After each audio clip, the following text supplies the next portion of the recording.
करवाना ही करवाना है। इसने यहाँ ऐसा सिस्टम फिट कर दिया, ये जीव के बस की बात नहीं संतान उत्पत्ति ना करे, इसका विवश है यहाँ। और फिर परमात्मा ने क्या किया कि उनको संतान नहीं दी। क्यों नहीं दी? संतान भी दे सकते थे। अपनात्मा समाज के अंदर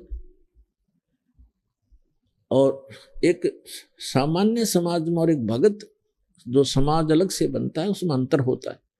और इसी कारण से जगत और भगत का विरोध बताया कि बैर रहता आपस में। कारण क्या है कि भगत के नियम कुछ अन्य होते हैं और समाज उस यहाँ की परंपरा से ही रंगा हुआ होता है, उसी को मूल मानता है। यदि हम संसार की दृष्टि से तोलें तो जिनके संतान नहीं है तो संसार जो है, आम व्यक्ति आम समाज ये समझता है कि इसका बहुत बड़ा दुर्भाग्य है। और यहाँ तक पहले तो यहाँ तक कहा करते कि जो निसंतान है, बे औलादा है, सुबह सुबह तो उसके दर्शन भी ना होने चाहिए। वो उसको इतना हेय मान रखा था। तो पुण्यात्माओं जिनके संतान नहीं होती थी उनका जीना दुर्भर हो जाता था समाज के अंदर। संतान में भी विशेषकर हम पुत्र को ही मुख्य मानते रहे। और भगत समाज के अंदर परमात्मा के दृष्टिकोण से हम सोचते हैं तो वो व्यक्ति जिसका संतान नहीं है वो एक नंबर का भगवान आत्मा है। अब यहां समस्या है कि संसार किस दृष्टिकोण से सोचता है और भगवान का विधान क्या कहता है। अब वो पुण्यात्मा क्यों है? क्योंकि इस मनुष्य जीवन का मूल उद्देश्य हमारा मोक्ष कराना है। और यदि उस निसंतान दंपति को ये ज्ञान समझ में आ जाए और वो समाज की तरफ ना देकर बहुत आसानी से भक्ति करके पीछा छुड़ा सकता है। अब ठीक है, संतान होना बुरा नहीं बताया भगवान ने, लेकिन जो संतान भगवान से नहीं जुड़ेंगी वो आपको सदा दुखी ही करेंगी, क्योंकि उनके जो बुरे बुरे संस्कार साथ होंगे। आगे उनके संस्कारों में परिवर्तन भगवान करेगा नहीं, क्योंकि वो जुड़े नहीं। तो उनको दुख होगा तो आप भी साथ दुखी रहोगे, माता पिता भी, और वो भक्ति बाधक बनेंगी क्योंकि आपकी टेंशन का कारण बने रहेंगे। तो इस कारण से परमात्मा जो बताना चाहते हैं कि जिनका संतान नहीं है, ठीक है समाज उनको कुछ भी सोचे और कहे, लेकिन भगवान के विधान अनुसार वो एक नंबर की पुण्य आत्मा है। जय भक्ति करें, और भक्ति नहीं करती है तो वो तो फिर और भी ज्यादा दुर्भाग्य है उनका। समाज के भी ताने सहन करने पड़ते हैं और भगवान से भी दूर रह रही है, तो वो महा दुर्भाग्य है उनका। तो इसलिए जिनके संतान नहीं है उनका मोक्ष बहुत ही आसानी से होगा। भक्ति कर लें, नाम शुरू कर दें और संसार से मन हटा लें, परमात्मा के विधान को आधार मान कर जीवें, तो सारा दिन भक्ति करनी। अब समस्या ये आती है कि बुढ़ापे में हमने कौन से बाढ़ेगा? अरे भगवान रहा संभालने वाला सबको। अब बेटा अमेरिका में और माता पिता यहाँ हिंदुस्तान में, और दोनों का रोग हो गया। वो पड़ोसी ठाए अंडे उसने, और बेटा वहां बैठा अमेरिका में। वो मर लिए, तीसरे दिन वापस आया, मरे पाछे भी तीसरे दिन आया। चाट ले उस बेटे ने, बता के सारा दे दिया बेटे ने। अपने कर्म साथ देंगे, भगवान साथ देगा। एक त्रिलोचन नाम के भगत थे, संतान नहीं थी, भक्ति करते थे। पत्नी का देहांत हो चुका था, वृद्धावस्था में अकेला रह गया था। एक नौकर रखा हुआ था, सेवादार उसने। तो वो सेवादार कहने लगा मेरे घर पे ऐसी ऐसी घटना घट गई महाराज जी, मैंने जाना पड़ेगा। वो बोला जा बेटा, देखी जाएगी, दुखी सुखी होकर मैं अपना थोड़ा बहुत टहलूं करूंगा अपना कार्य। वो सेवादार चला गया, पीछे तो भक्त बीमार हो गया, दस्त लग गए।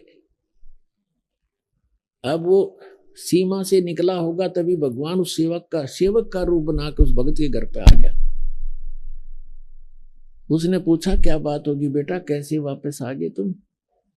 कि महाराज जी मेरा मन नहीं माना, आप न छोड़ के जाऊं, आप तो वृद्ध हो, बीमार से हो, कुछ अस्वस्थ भी चल रहे हो, कुछ दिन के बाद चला जाऊंगा जब आप स्वस्थ हो जाओ। तो उसने कहा धन्य है बेटा आपको, आपने ऐसी सोच रखी। अब उसकी टट्टी के उठा कर वहां से बाहर डाल के आए भगवान उस सेवक के रूप में, और 1 महीना तक उनकी सेवा करी। स्वस्थ रहोगे और खूब नुहावें दुहावें, अच्छा बिठावें और परमात्मा की कथा सुने और सुनावें।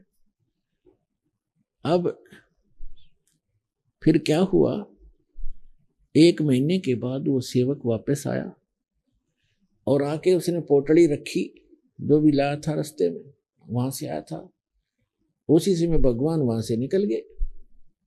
तब उसने आकर कहा कि महाराज जी ऐसे ऐसे मेरी माँ ने ये दिया है, मेरी माँ ने ये कहा है, आपको ऐसे ऐसे कहा है, और महाराज जी मैं थोड़ा सा समय ज्यादा लग गया, मुझे क्षमा कीजिए, मैं 15-20 दिन की कह के गया था, महीना लग गया महाराज, मुझे माफ करना है। अब वो महात्मा उसके मुंह तरफ देखा, भगत उसके मुख की तरफ देख रहा है। बात क्या बोल रहे हो आप क्या कह रहे हो, ये पोटली कहाँ से ले आए, ये सामान कहाँ से लाए हो, ये क्या? उसने बताया जी मैं घर से आया हूं अपने वहां से। अब वो समझ में पा रहा, काफी देर में समझ में आई वृद्ध का, अरे तू अपने घर से आया है? कि हाँ जी मैं तो आज आया हूँ, उस दिन का गया हुआ। उसका तो रोम रोम खड़ा हो गया, रोआ बुरी तरह, ये भगवान इस पापी नाप से आपसे मैं टट्टी तक उठवाई, उस नीच का कहाँ उद्धार होगा।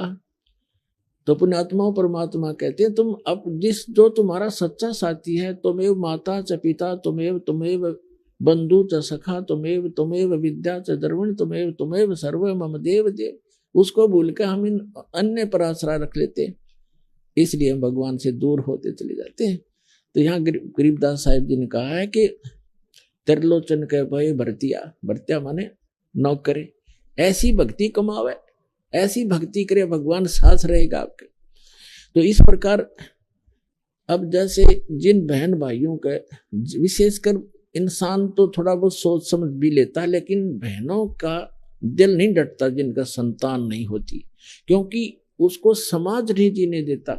घर जाते हैं, घर वाले कुछ दिन चुप रहते हैं तो कोई पड़ोसी आ जाएगा, आओगा कोई काम और पूछेगा न्यू बहू का कि मैं होया नहीं बालक बोलक।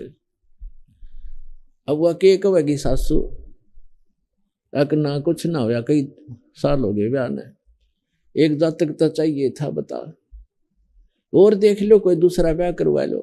हाँ उस बेटी का और समस्या पैदा कर दी कि एक और ये भी ब्याह करवाएंगे, यानी उसको भूल पड़े तो कोई और आकर के रिश्तेदार आकर कहेगा।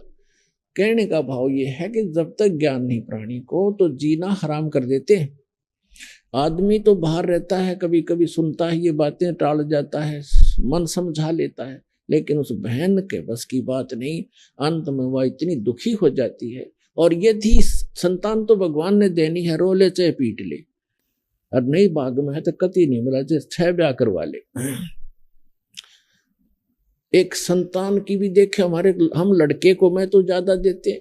दास जूनियर इंजीनियर था, सेवा करता था जब नौकरी इसमें हरियाणा गवर्नमेंट की जूनियर इंजीनियर की, तो उस समय एक कॉन्ट्रैक्टर था ठेकेदार, वो उस समय लगभग 55 वर्ष की आयु थी उस आदमी की, 55 से भी ऊपर होगा, और उसके 4 लड़कियां थी, लड़का कोई नहीं था, और चारों लड़कियों का विवाह कर रखा, पोते पोतियां ला, दोते दोतियां ला हो रहा, पुत्र नहीं।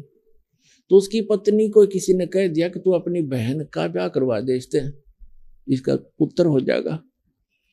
उसने अपनी छोटी बहन से उसका विवाह करवा दिया। उसके कट्ठिए 2 छोरी हुई, 2 लड़की हुई कट्ठिए जुड़वा। वो खुद बताओ था, ने बोला जी भाग बिना ना मिला कदी, मैंने तो उसका जब ऑपरेशन करवा दिया, फैमिली प्लानिंग का पीछा छुटवा हो जाए ब्याह, तो भाग में है नहीं तो क्यों पंगे में पांच दे भाई, अभी मतलब दुखी करो वो यहाँ पर जो काम करने का उसको भूल गए। और यदि वो बहन जिसके संतान नहीं हो रही है तो वो अंत समय में इसी तमन्ना में मर जाती है तरफ के अंदर।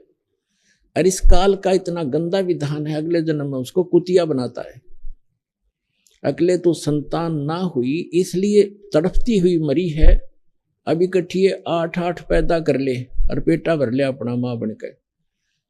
अगले दिन में सूरी बना देगा, अगले 12-12 इकट्ठे पैदा कर ले टिंडे। तो